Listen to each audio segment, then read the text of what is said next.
So welcome back everybody. We continue today's class. For that matter, we begin a brand new chapter, which is chapter 34, which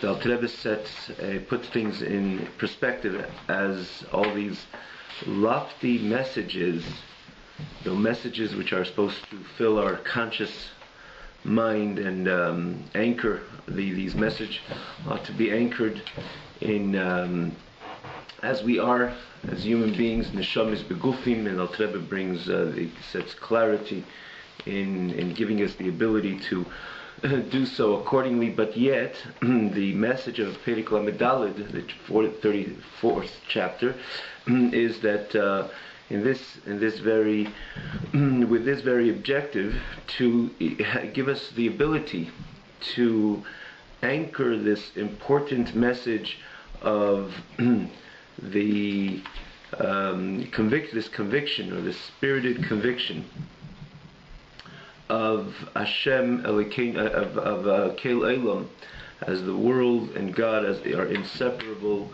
The world is not an entity on its own. Ultimately, it's an extension. It's part of the Hashem Echad, and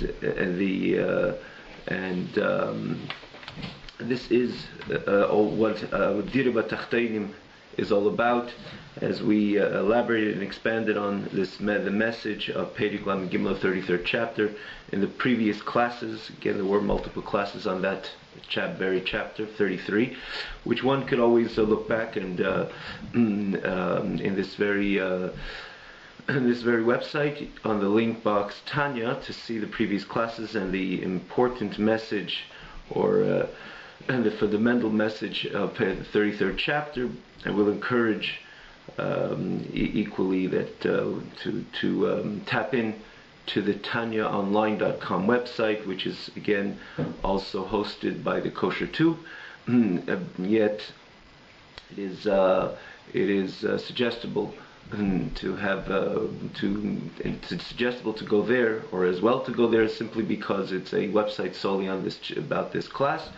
And as we mentioned time and again, namely the advantage additional to the ability to easily access the previous classes, but namely to appreciate the classes because of the text, which you can follow along easily.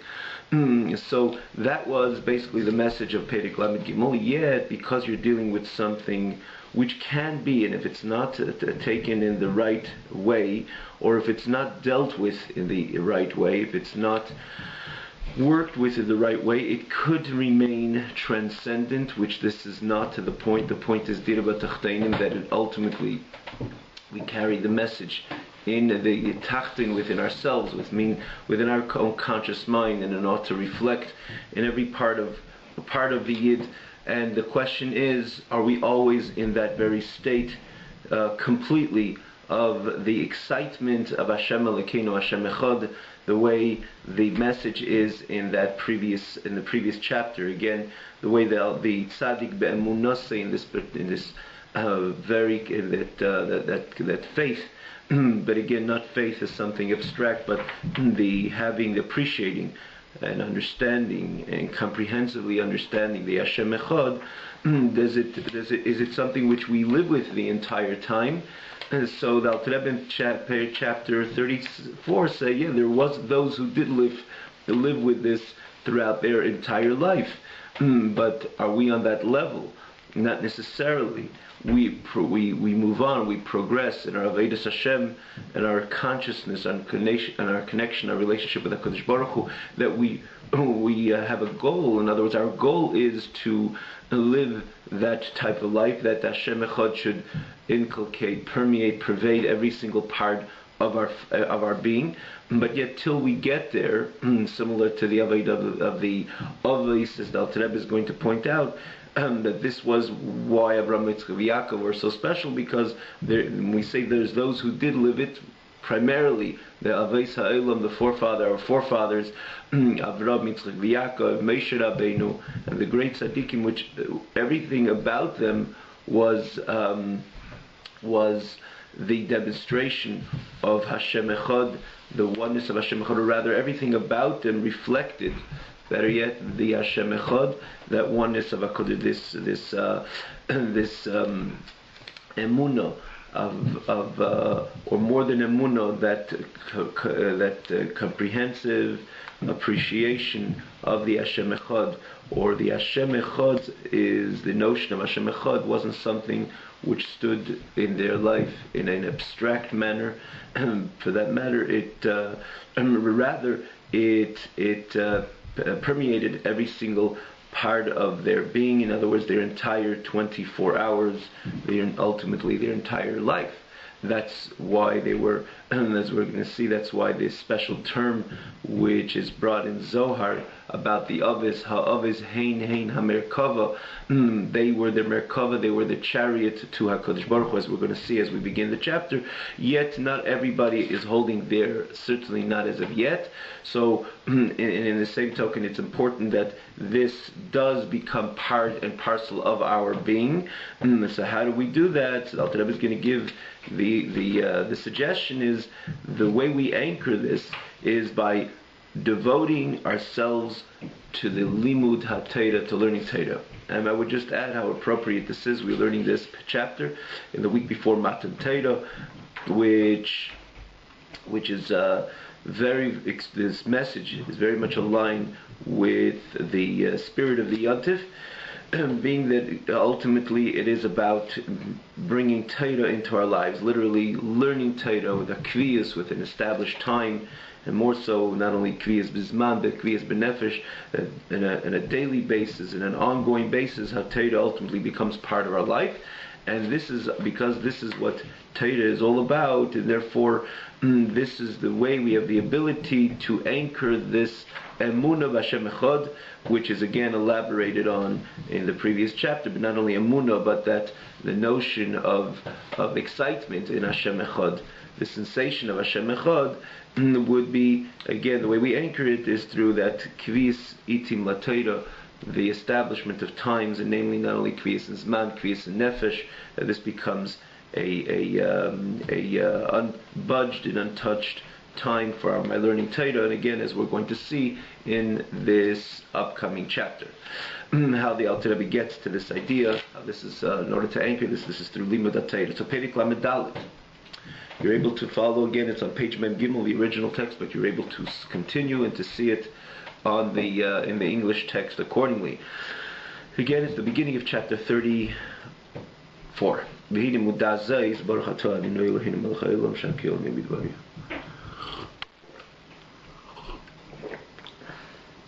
V'hine mudazai, it is known she'avis heinen merkava, that the avis of Avraham Yitzchak Yaakov, they were the merkava. What does it mean the merkava? They were the chariot. What does it mean you call them a chariot? What does it mean that the Avraham Yitzchak Yaakov were called a chariot? So let's think about what a chariot. What is a chariot? A chariot is a means for the roche, which means the rider, to go from point A to point B. So he hops onto the chariot and he moves along. Usually it would be let's say a horseman, which would pull the chariot in a particular direction. Or today, in the contemporary times, we have the body of the car, then we have the motor of the car, which pulls the car in a particular direction. So even looking at it today with the way we get from point A to point B, which is usually the vehicle, the car. But let's stick to the Merkava, because the message is the same. I would even say the Merkava usually doesn't have it. It's even easier to understand it with the Merkava. So let's stick to the Merkava, to the chariot. When the Roche hops onto the chariot and it starts moving along, so the chariot obviously goes with the Roche, the rider. The Roche meaning the rider wants to go. That's where the chariot goes. So when the chariot, if you want to think about a state of bittul, which means self-nullification or subordinance of one object to, in this case, the Merkava, to the Reichiv, to the rider, you can't think of anything so batal, or rather would be a clear, a classic example would be the bittul, the subordinance of the submission of the Merkava to the Reichiv, the chariot, to the rider. Because wherever the rider wants to go, that's where the chariot is going. It wants to go right, it goes right. It wants to go left, it goes left. It wants to go straight, it'll go straight. So it doesn't even, and more so, it's not only that it follows the desire and solely follows the desire of the rider. It's much more than that. It doesn't even have its own input. It doesn't say, you know what, really, rider, I want to go right. Oh, unfortunately, you want to go left. I got to give in to what you want to do. Where you want to go. I want to stop and you want to go straight. I got to give in. I want to go left, you want to go right. I'm going to give in as well. Because you're the reichev, you're the rider. When you look at a chariot, the chariot doesn't even have its own ratzin. It does not even have its own desire at all. It's all about the desire of the reichev, the desire of the rider. And therefore, for this very reason, the Avraham Yitzchak Yaakov are called the Merkava, which means the reichev, which in this case would be HaKadosh Baruch Hu, which kind of rode upon them. And HaKadosh Baruch Hu had an objective, had a plan, which he wanted to be implemented in this physical world. So he, just like for us to get from point A to point B, we don't do it on our own. We hop into a car, we hop onto a wagon, we hop onto a chariot, which will take us to point B. HaKadosh Baruch Hu had this point B, had this focus, had this objective, that this world should be introduced with Hashem Echad, Dir B'Tachteinim, that a world which on its own does not demonstrate the oneness of Hashem, should demonstrate the oneness of Hashem. So he challenged, or he established Avraham Yitzchak Yaakov to be the Merkava, to be the chariot, to bring Hashem to this point. And that's what they did. Their whole life was involved in demonstrating, disseminating the message of Hashem Echad. But in what way were they bringing Hashem to his objective?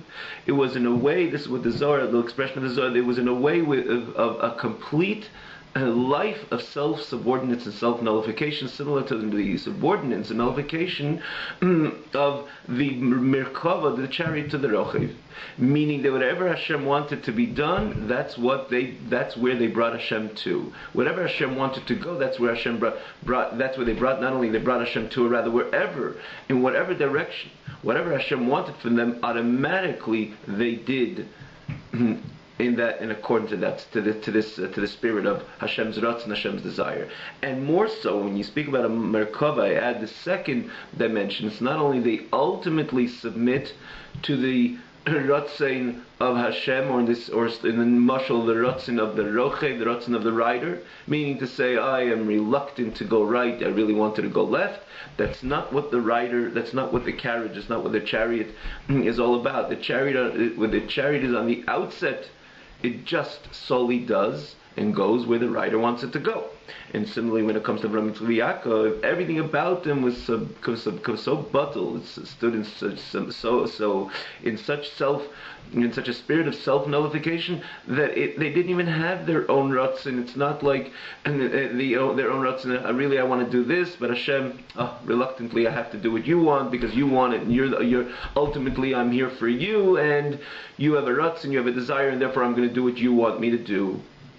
It was not at all like that. They didn't b'chlal have a ratzon. They didn't have any other desire other than doing what Hashem wanted them to do. So the bittul of Merkava is a very deep bittul, meaning to say that it's in a way that on the outset there is no other ratzon. There is only the ratzon of the reichev, the desire of the reichev, of the rider. In this case, the ratzon of the ratzon of HaKadosh Baruch Hu. Which means we all could find ourselves certain times where we submit ourselves to the Ratzon Hashem, when we do any mitzvah. I'm tired, but I'm going to get up to learn Torah. So certainly, we can be the Merkava, we can be the vehicle to which Hashem's Ratzon, Hashem's desire would be ultimately implemented. But we cannot call ourselves a Merkava. We can't accurately use that term. Or not even less than accurate, because many times, or we do have a ratzin, we do want to do different, and unfortunately sometimes we do different than our mandate, because we have a mandate not only in periodic times to express our devotion, our connection to HaKadosh Baruch Hu, Shabbos, Yontif, Yom Kippur, Ne'ilah, Purim, and so on, or Chanukah. We have a mandate, we are on call, on duty, 24 hours a day. Every moment, every second, every millisecond, we are in Hashem's arena, and with a mandate to implement everything which is called upon us at the time, obviously every time being different than another. When it's learning, it's davening, but we have the mandate throughout our entire life, every day, every minute, and every second, every millisecond. We have the mandate to serve HaKadosh Baruch Hu, and again, based on the call of the particular hour, but there's no moment which is devoid, no even second or millisecond which is devoid from us, from the call, from the particular mandate which is demanded, again, expressed in detail based on the call of that moment, the call of that second. But we're always on duty, we're always on call. And then if you think about it from the way it is, again, this based on this emes, many times not only we have other desires and we reluctantly submit to HaKadosh Baruch Hu, but more than that, many times we cross our desire, we allow our desires to override the ratzon of HaKadosh Baruch Hu. Rahman al-Islam. So the Lashon of Merkava is a very unique Lashon, and that's why it doesn't say it about anybody else. Doesn't say about Stam, a good Jew, even though there isn't Stam, a good Jew, it doesn't say it by the average Yid. It says about Avraham, Yitzchak, Yaakov. For all their life, every moment, every second of their life, they were a Merkava to HaKadosh Baruch Hu. Or the reason why they were called a Merkava, because every moment they were stood in complete submission to HaKadosh Baruch Hu in a way that they didn't even have any other ratzon, they didn't have any other desire. So even by us, even if we would ultimately, in other words, it's not only the fact that we sometimes override Rahman al-Islam, our desire over what Hashem wants, God forbid, and for this we have to work on ourselves to do tshuva and become better and better, and to again fill in those gaps in the times that not only from the times from filling the gaps, we need to say that understand and appreciate that we have a mandate to serve HaKadosh Baruch Hu every moment, every second, every millisecond, and to try to fill in that we should completely stay on focused thought and machshava dibur ma'aseh, the way it's reflected and focused on Avodas Hashem, the way it's reflected and demanded from us, in not only in action but in speech, and not only in speech but in thought, and not only in mitzvah say in the positive, but also leisesa, to be careful, chas v'shalom, not to violate Hashem's ratzon, Hashem's desire in a mitzvah leisesa, again, maybe in speech, action, or even thought. But even when we do what we're supposed to do, many times it's, I really want to go the other direction, but Hashem, you asked me, I reluctantly will submit myself. Which, in a sense, there is a certain, in the heavens above, appreciation for that as well. That I really wanted from the call of my body and soul, and Nefesh Bahamas, my animal soul, my Yitzhahara, I want to do like this, but HaKadosh Baruch Hu, you're Adonai Olam, you're the master of the world, so I submit myself. There is something very special about that. But in this context, when we're dealing with Merkava, a chariot, which was that unique term where the Aves have adapted based on their complete submission to HaKadosh Baruch Hu, it is very far from that notion. Because Merkava is that I have no desire in the onset, my whole desire is your desire, capital Y. So this was the Merkava. As Alter Rebbe goes on,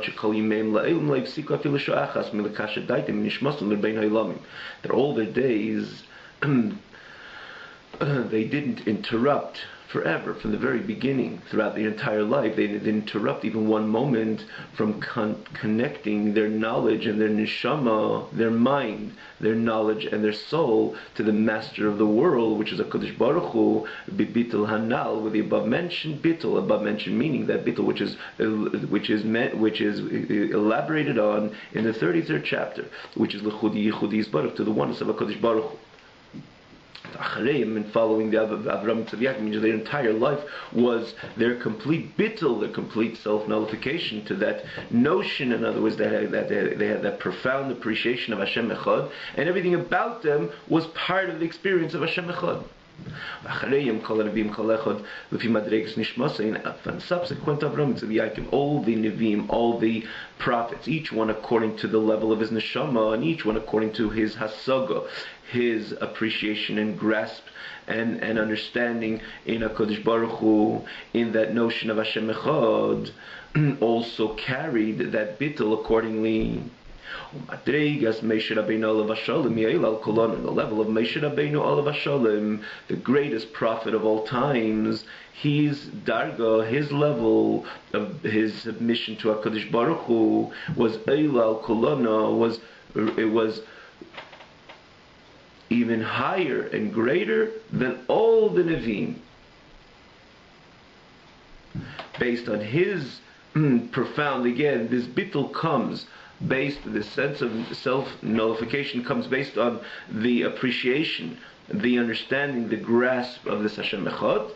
So Moshe Rabbeinu Olav Hashalom, which was the greatest Navi, again the greatest Navi, meaning to say that he was that contact, that transparent contact he had with HaKadosh Baruch Hu, or that contact we had with HaKadosh Baruch Hu, or that transparency that he appreciated within HaKadosh Baruch Hu, which consequently led to his complete bittul to Hashem, was Eilal Kolana, rose up over the other Nevi'im. Sh'amar Olav, to the extent that the Chazal tell us about Moshe Rabbeinu, Shechina Medaberes Mitech Grein Shel Moshe, that the Shechina, the divine presence, spoke via the throat, literally means the throat of Moshe Rabbeinu. It means when Moshe Rabbeinu spoke, it wasn't that Moshe Rabbeinu was a Mitzias, which is a separate entity, and he just transmitted the word of Hashem, but more than that, Hashem spoke through the throat of Moshe Rabbeinu. Could you think about a greater bittul than that? Bittul meaning self-nullification. This is the quintessence of a Merkava. This is the quintessential example of a Merkava. Merkava means that it's not that I am and I submit myself to you. I am, on the outset, I am not, and it's only about you. Meaning the divine presence speaks through the greina, through the throat of Moshe Rabbeinu. So it's not there's a Moshe Rabbeinu and he's carrying the message of Hashem. That's not Merkava. That's not the notion of a chariot. The Hashem speaks through the greina of Moshe Rabbeinu. Moshe Rabbeinu is not, but it's about it's about Hashem. In Moshe Rabbeinu's mind, it's not about me, it's about Hashem, and when Hashem, I transmit the word of Hashem as Hashem speaking through my God and through my throat.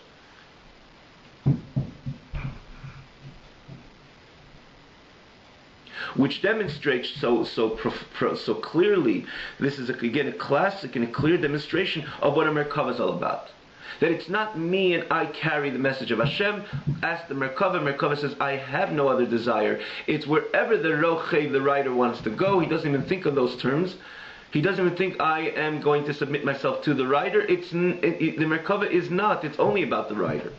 Merkava has no mind. It doesn't say that I'm going to, doesn't even acknowledge it's submitting itself to the writer. So it doesn't say I want to go right and you want to go left, we're going to go where you want to go. It doesn't even say I want. There's no I want. It's just what the Reichiv, the chariot, the rider hops onto the chariot, and it just, wherever the rider wants to go, that's where the chariot goes. There's no I want, and in the very beginning there's no I want. Or I don't want. There is no I. So that's what we say. Moshe Rabbeinu is not only batal to HaKadosh Baruch Hu, that he's here to transmit the word of HaKadosh Baruch Hu to Am Yisrael and to the generations to come. Moshe Kibul Torah Misinai, or Misara accordingly. But no, Shechina Medaberes Mitech Greina Shel Moshe. From Moshe Rabbeinu's perspective, there is no I at all. It's only about you, Hashem. So the Shechina has to come through Moshe Rabbeinu. Shechina Medaberes Mitech Greina Shel Moshe. And that's what famously Moshe Rabbeinu expressing, in addition to what Torah testifies. Moshe Rabbeinu, he was the honor of Mikol Adam Ashal Pnei Adam, the most humble person. But it's more than that. It's V'nachnu Ma, Moshe Rabbeinu famously expressed to Am Yisrael. What? Referring to him and Aaron, what are we? We're Ma. We're meaning to say, it's not about us at all. Hence when the Shekhinah has to speak, it goes automatically again via Moshe Rabbeinu. Miteich Greina Shel Moshe. The Alter Rebbe continues, that the Yid merited in the Maimed, in the state of Har Sinai. I must say that this is again, you find Hashgacha Pratis in our learning, many times that it corresponds to the time we're in. And this year, as we're giving this class, it's mamish before Matan Torah, the class before Matan Torah, and we learn about Maimad Har Sinai. If we think about divine providence in everything, how much more so when it comes to Torah in a public, in a shir, which is heard by many. This is interesting that we should mamish the shir before Matan Torah deals with the Maimad Har Sinai, and again, ultimately the message of Limud Talmud Torah, Limud Torah, Kviyas Itim, Limud Torah, and so on. So I felt it's worth it to just mention this, the beautiful Hashgacha Pratis, the divine providence, as again it's reflected in this very. In this very way, once again, and the Alter Rebbe continues over here that this was the entire life of Moshe Rabbeinu. But similar to this, the Yidden merited in this time when Hashem gave the Torah in the state of Har Sinai, that they heard Anechi Hashem Elokecha. At that point, that few moments experience, they experienced that very experience of a complete self-subordinance and self-nullification to HaKadosh Baruch Hu. There was a complete notion of bittul to the Reichev, in this case to HaKadosh Baruch Hu, that there was nothing of self remained, of every single Yid for that matter, which stood at Maimad Har Sinai, at the mountain, listening to Aseret HaDibros. It was only about Hashem. Which means it's not that I am there and let's hear what you have to say. I mean, I'm here sitting at a class in my comfortable chair with my little coffee and so on. It was completely the complete bittul of the complete self-nullification of every single Yid. It was only about the Anechi Hashem Elokecha. That was the experience of Matan Torah. As we know, Torah is not about information, Torah is about transformation. And the high point, the most of the transformation was in the very outset. In the very onset of Matan Torah, when Hashem spoke Anechi Hashem Elokecha, there was nothing else. There was the only what was real or what was there. Not only what was real, but what was there, what was evident, what was overtly evident was the Mitzias, the reality of Hashem Echad. And from the perspective of the Yid, it was a state of complete bittul. So, but Moshe Rabbeinu was throughout in his entire life. By Avraham and Yaakov was throughout their entire life. Similar to this, and even says Mi'ein Zeh, it's very interesting. It says, by Moshe Rabbeinu throughout his entire life was greater than even the state of the Yid by Maimad Har Sinai.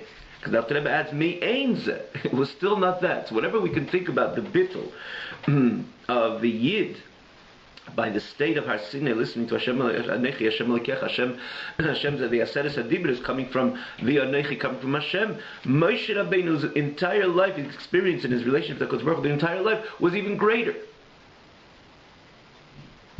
Because Alter Rebbe says Mi'ein Zeh, just a bit of it, similar to it. Which parenthetically, or actually importantly to say, we understand, we get some perspective who a Moshe Rabbeinu is, who a tzaddik is, who a rebbe is. It's not just like, he's a bit greater than me, more knowledgeable than me. It's something which is totally different. It's a different idea. And therefore we have to understand that it's not like, he said and I'm going to think a bit different. Moshe Rabbeinu or this tzaddik or this rebbe said, I have a different opinion. It's be'ein areich, it's talking about infinite, the difference is infinite, literally. If you look over here, the Alter Rebbe says Me'ein Zeh, that the Yid Matan Har Sinai, wasn't he completely absorbed in the divine divinity of HaKadosh Baruch Hu and the sanctity of Anechi Hashem Elokecha, of HaKadosh Baruch Hu, listening to the energy which came through the Aseret HaDibros via HaKadosh Baruch Hu. He was completely bottled, completely absorbed into that experience. There was no I at all. But yet this is Me'ein, just a bit, a taste of, or similar to. The real deal is the way it comes through the tzaddik of Avraham and Yaakov, or namely Moshe Rabbeinu. And not only Moshe Rabbeinu when he's standing by Har Sinai, Moshe Rabbeinu throughout his entire life. That is what a Rebbe is all about.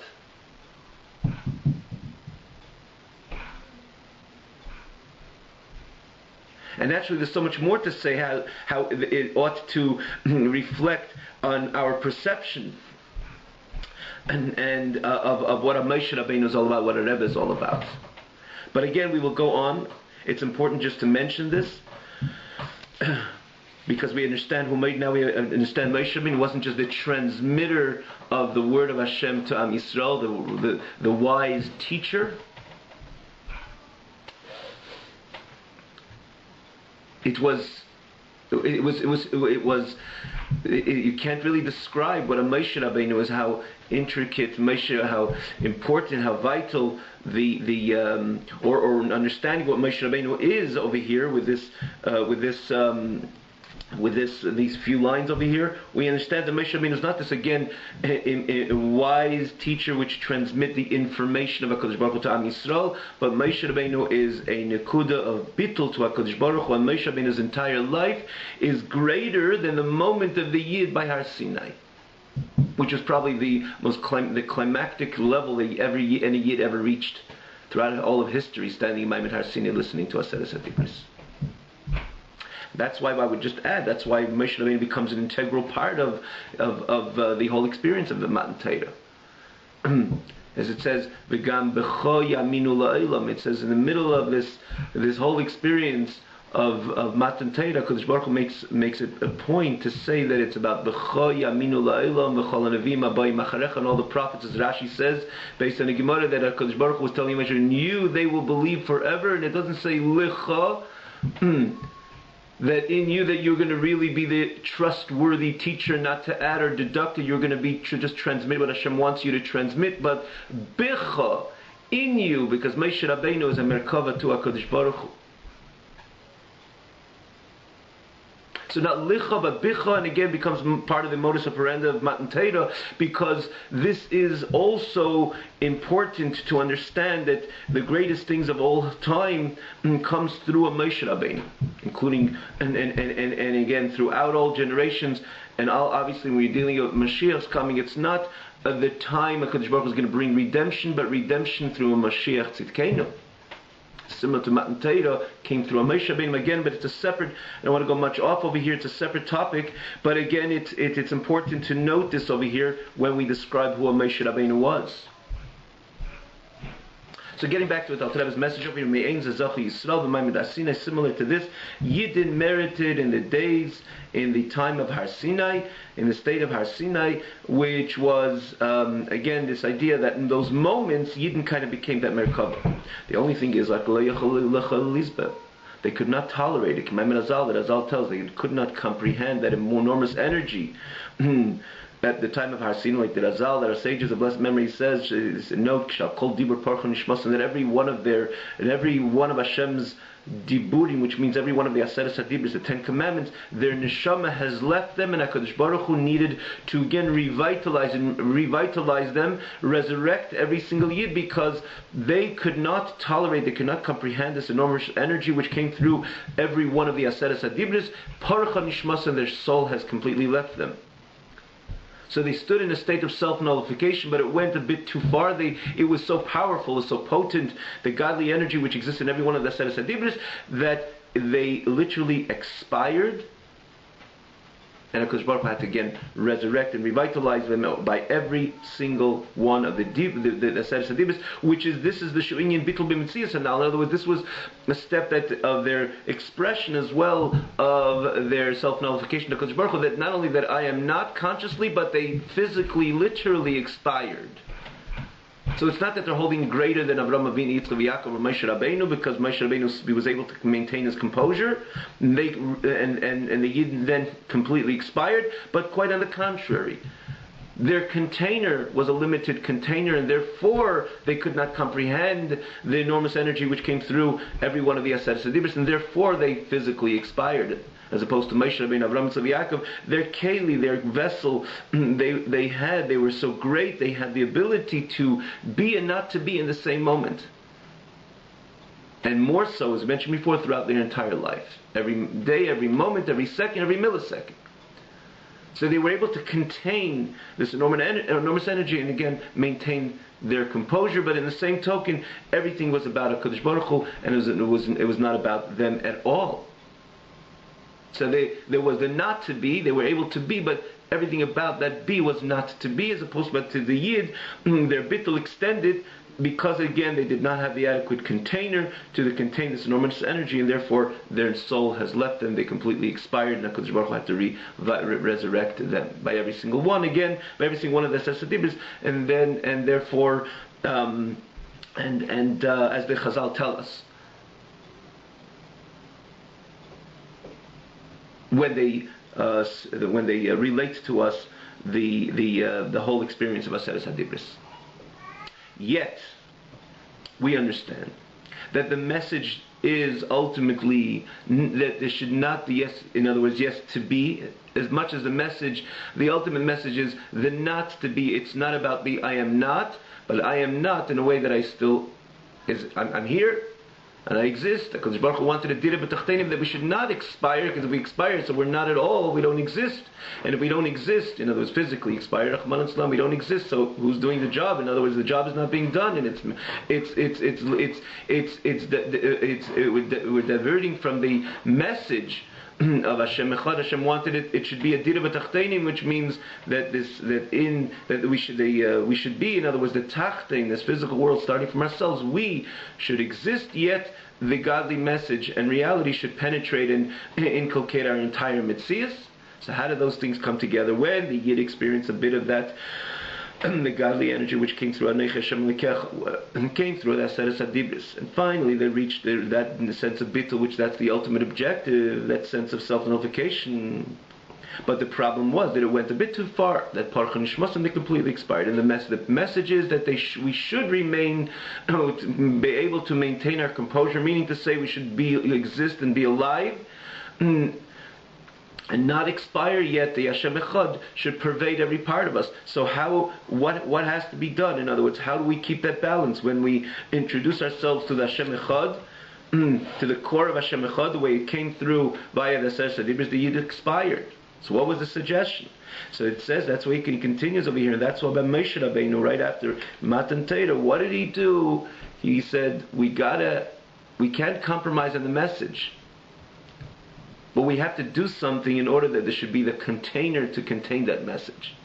And therefore, therefore Moshe Rabbeinu immediately told him to make a dwelling place for Hashem, which was again the tabernacle, which was the Mishkan, the physical edifice, and in there, Obey Kodesh HaKadoshim, and in that physical edifice, which was the Mishkan, there was the Kodesh HaKadoshim, Kodesh HaKadoshim, which is again the different holy states within, domained within this physical edifice, till ultimately you have the Holy of Holies.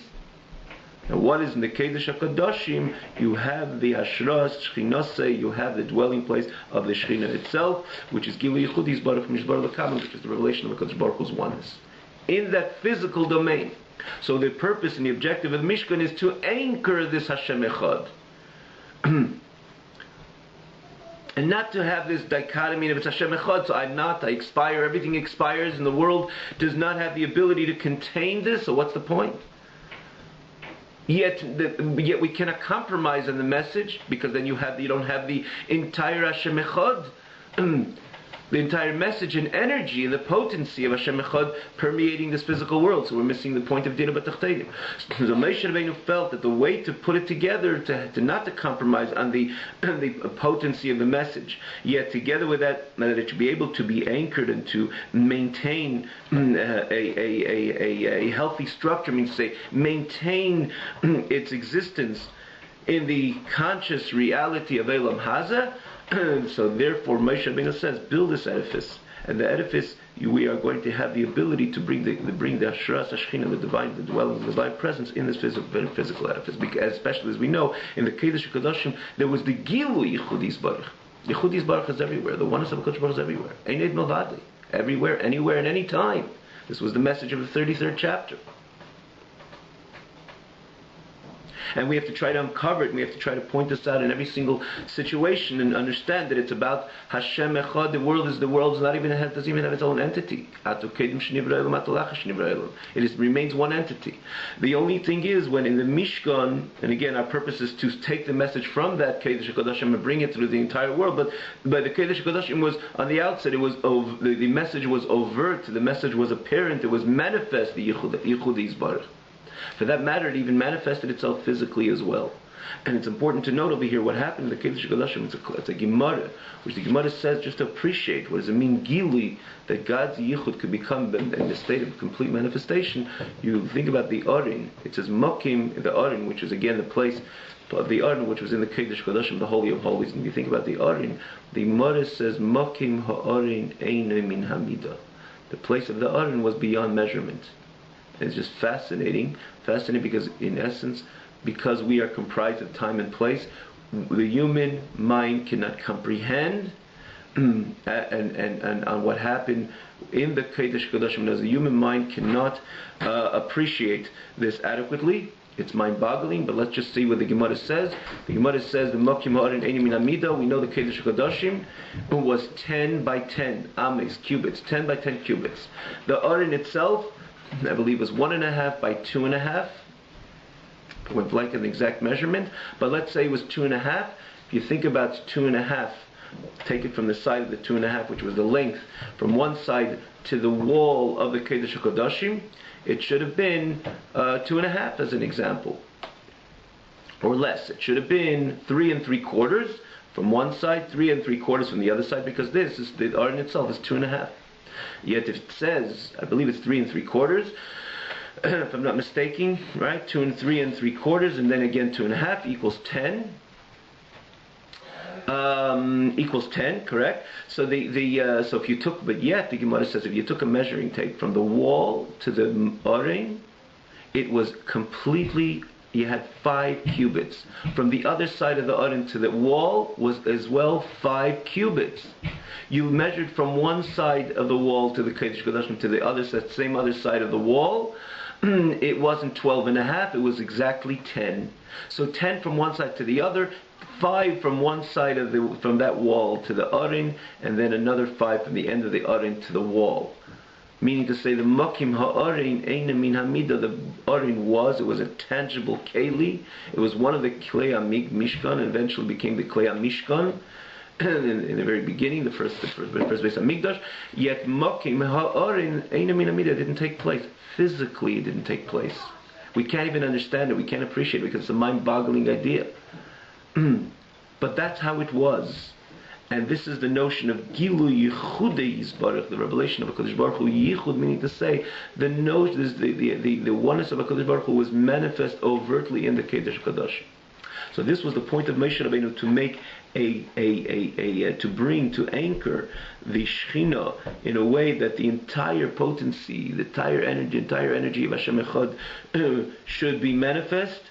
In other words, it should come down, which would be no compromise on the revelation of Hashem Echad, yet it would be the container. And that was the purpose of the Mishkan. Again, as we see chronologically in the Torah, that came in continuation of the Matan Torah. Because Matan Torah, as much as it accomplished the complete and absolute bittul of the Yitzvah Kodesh Baruch Hu, yet nonetheless there was no keli, there was no container. Therefore, parcha nishmas, and the neshamas left. In other words, they physically expired. They weren't able to maintain their composure as human beings.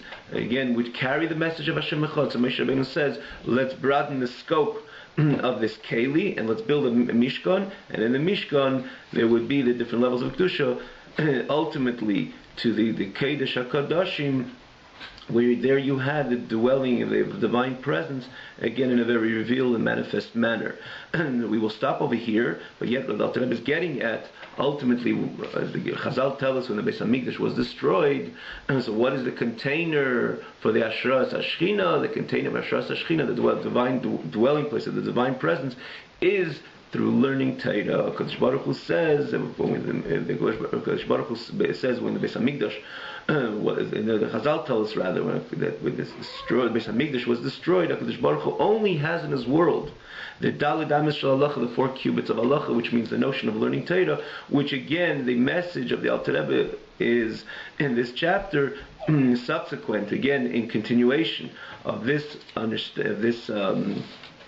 message, of this explanation of the Ashras HaShechina, the Mishkan, which came subsequent to the experience, or consequent to the experience of Matan Torah. In our life, the way we anchor the Shechina is through establishing times on a daily basis of learning Torah with this we ultimately bring the Shekhinah down without compromising the Yichud of HaKadosh Baruch Hu. And again, I'm saying this very brief. The Alter Rebbe is explaining and elaborate. God willing, in the next class, we'll elaborate exactly how the Alter Rebbe translates or explains us this Maimon Azal, even though it's pretty clear based on the Maimon Azal that Azal telling us when the Beis Hamikdash is destroyed, HaKadosh Baruch Hu only has the 4 cubits of the halacha, but the Alter Rebbe is going to take it and again expand it and explain how this establishing our Kviyasitim B'Limud HaTorah on a daily basis, how this is ultimately, we have this chus to ultimately be the host of the Shekhinah via our establishing our Torah learning every morning, every night, again based on the quota which is given to every single yid, in as it's explained and as it's mandated from us in the halachas of Talmud Torah.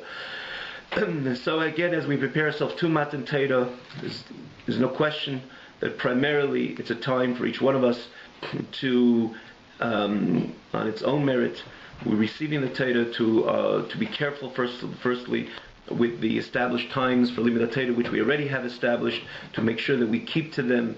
And again, not only Kviyus Bisman, not only a Kviyus and a establishment in time, but more so Kviyus B'Nefesh, meaning to say that we should be very careful that if we have a time of learning Torah, we should come on time and invest all the time, close off everything and invest. If it's 45 minutes, if it's an hour and 20 minutes, if it's a half an hour, that time has to be completely devoted to the learning, to the subject of Torah which you're learning at the time.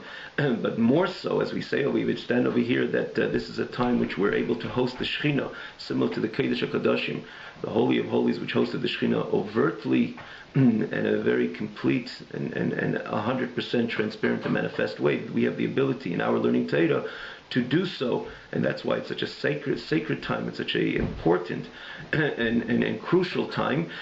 So again, especially as we stand before Matan Torah, this is a time to make all the achlatas, the important resolutions that in our commitment to learning Torah, to Torah learning, to keep to our resolutions of the past, and more so make healthy resolutions in preparation to Matan Torah for the following year.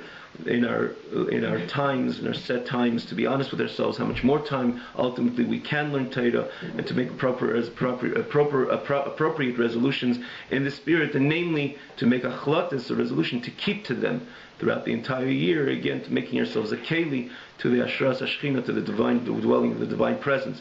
May it be even before Matan Torah that not only we should be able to host the Shekhinah by our learning Torah, but we should ultimately see the third Beis Hamikdash B'mheira v'yameinu, again, hopefully even before Matan Torah, should be able to experience the Ashras HaShekhinah the way it comes through the Beis Hamikdash HaShlishi. Have a wonderful night.